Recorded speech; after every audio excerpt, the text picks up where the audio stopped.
Sir sir sir sir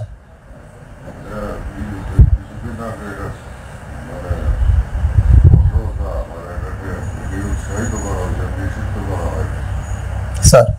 আমিও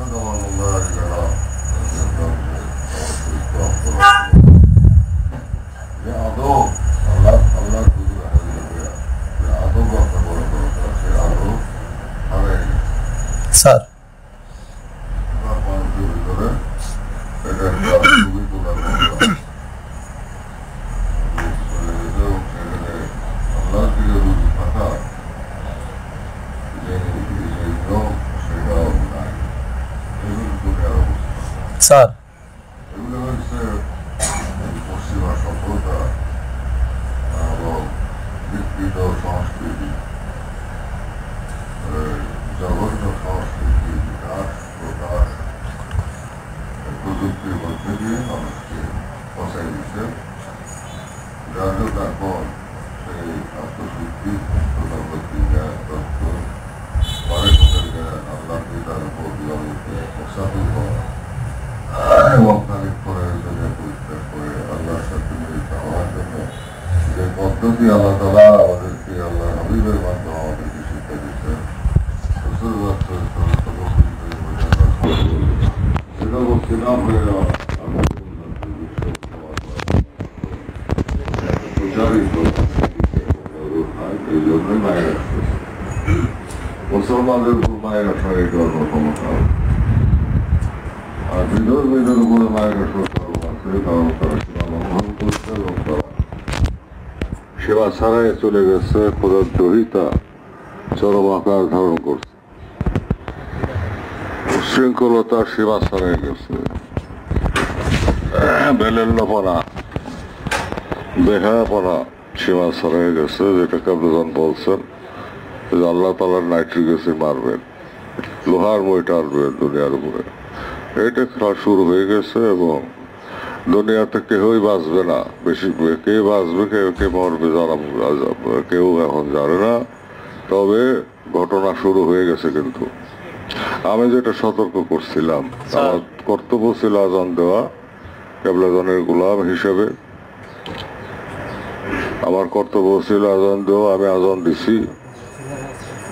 যতখানি সম্ভব আমি আজান দিছি আহ্বান জানাইছি সতর্ক করছি এখন যার যার ভাগ্যের ব্যাপার আজরাইল যখন চাইপে পড়বে তখন টের পাবে বছরে গদি যায় সময় কিন্তু গনাই গেছে বিশ্বযুদ্ধ হবে ভূমিকম্প হবে গগনচুম্বী জলোচ্ছ্বাস হবে নূহ আলাইহিস সালামের প্লাবনও হবে মুসা আলাইহিস সালামের সময় যে আগুন পড়ছিল সে আগুনও পড়বে একই সঙ্গে সবগুলি আসতেছে ধাইয়া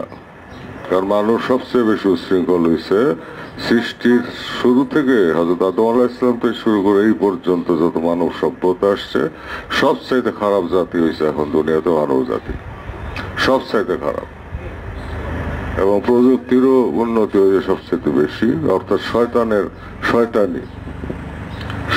শয়তানি সর্বোচ্চ মাত্রায় চলে গেছে এই জন্য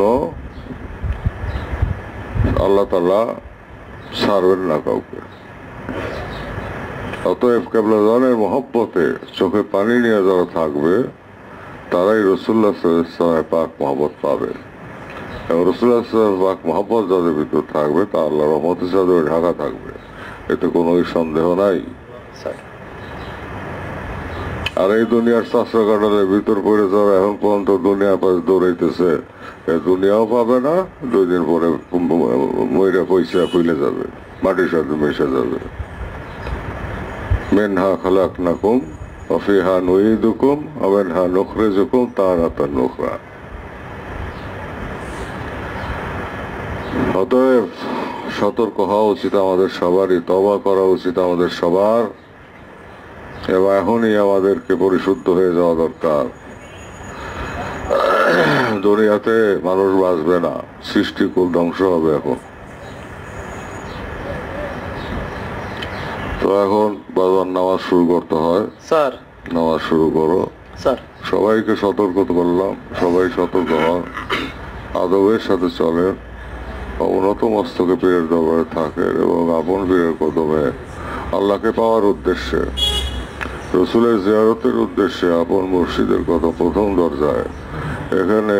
আদবের সঙ্গে মহব্বতের সঙ্গে চোখে পানি নেওয়া এবং হৃদয়ে আপন মুর্শিদের বিচ্ছেদ বেদনা প্রজ্বলিত আগুনে তপ্ত হৃদয় বুক ফাটা আর্তনাদ এবং চোখের পানি, এটা এটা বিশেষ নিয়ামত, আল্লাহ তাআলার দান। এটা যদি হাসিল হয় তবে আমরা বুঝবো যে আমরা হুজুর কেবলার প্রিয় মুরিদ হিসাবে, রাসূলুল্লাহর প্রিয় উম্মত হিসাবে, আল্লাহ তাআলার প্রিয় বান্দা হিসাবে কবুলিয়ত লাভ করছি। এই জন্য কেবলাদার বংশের মুমিন লোক ব্যতীত কেউই বাঁচতে পারবে না। মুমিন লোক আল্লাহ তাআলার রহমতের চাদরে ঢাকা থাকবে। তো মুমিন হওয়ার পূর্ব শর্ত রাসূলুল্লাহ সাল্লাল্লাহু আলাইহি ওয়াসাল্লামকে প্রাণাধিক ভালোবাসা, আল্লাহর একত্ববাদের উপরে প্রতিষ্ঠিত থাকা, তৌহিদের উপর প্রতিষ্ঠিত থাকা, আপসহীন থাকা, রাসূলুল্লাহ সাল্লাল্লাহু আলাইহি ওয়াসাল্লামের প্রেমে পাগল হওয়া, সেই প্রেম হাসিল করার পথে, শিক্ষা করার পথে আপন মুর্শিদের কথা ফানা হয়ে যায়, আপন মুর্শিদকে প্রাণাধিক ভালোবাসা। তিনি রাসূলুল্লাহ সাল্লাল্লাহু আলাইহি ওয়াসাল্লামের উত্তরাধিকার, নায়েবে নবী এবং সর্বশ্রেষ্ঠ নায়েবে নবী, আখেরি মুজাদ্দেদ, আখেরি মুর্শিদ, বিশ্ব ওলি খাজা ফরিদপুরি কেবলা সাহেব।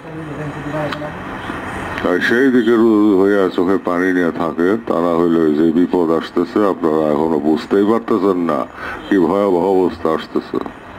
কি ভয়াবহ অবস্থা আসতেছে, কি লঙ্কা কাণ্ড হবে সেটা সামনে খুব তাড়াতাড়ি আপনারা দেখবেন। তা এখন নামাজ বাজান শুরু করো, 2টা বাজে, স্যার। নামাজ শুরু করে দাও।